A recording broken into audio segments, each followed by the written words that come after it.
This is my journey.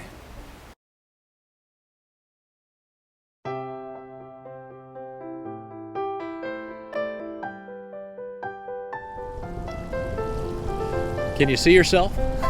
I'm just kidding.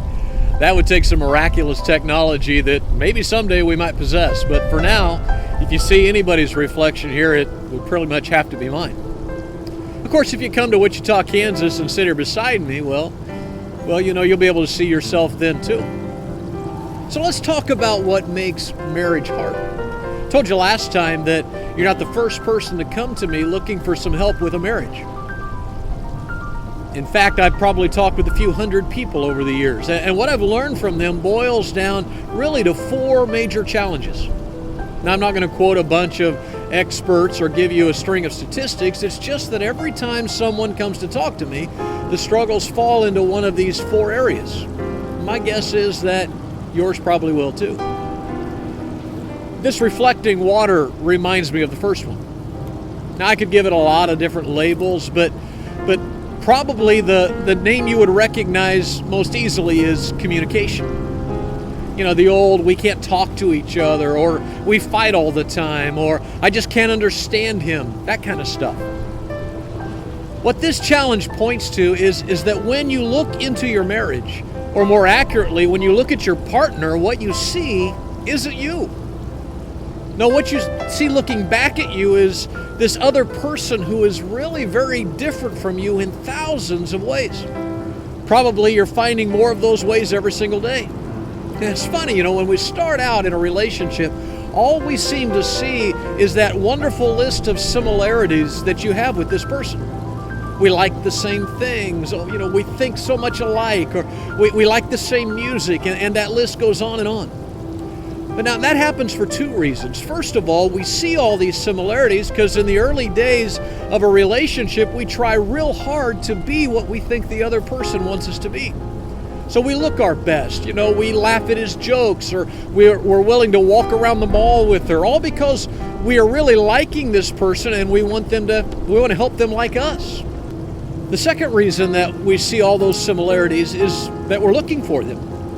We want to find that person with the last name right, Mr. or Mrs. So when we're unsure about them on a certain issue, we kind of just assume they must be like us there too.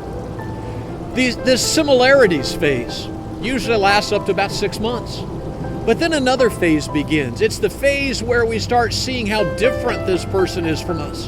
And it doesn't take long to see the differences outnumber and occasionally even overwrite the list of similarities. The thing about marriage is that this phase of discovering differences lasts about 50 years.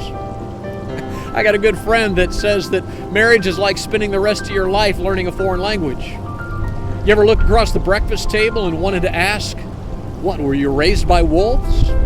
Maybe it's not that bad yet, but differences are what make the communication thing hard. Now, I could spend hours on this, and maybe someday I will, but for now, let me just encourage you to focus some attention on the differences that you like. Stop hammering at those differences that maybe you find unpleasant, and start thinking about the way your partner is different from you in ways you really like.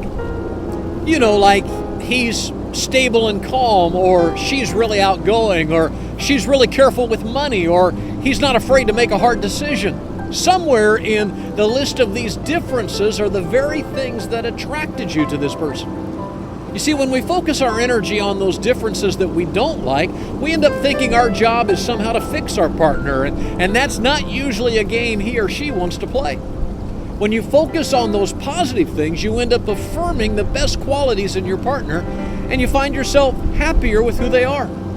Changing your partner into you really isn't a great idea, because I've not yet met anyone who really wants to be married to themselves.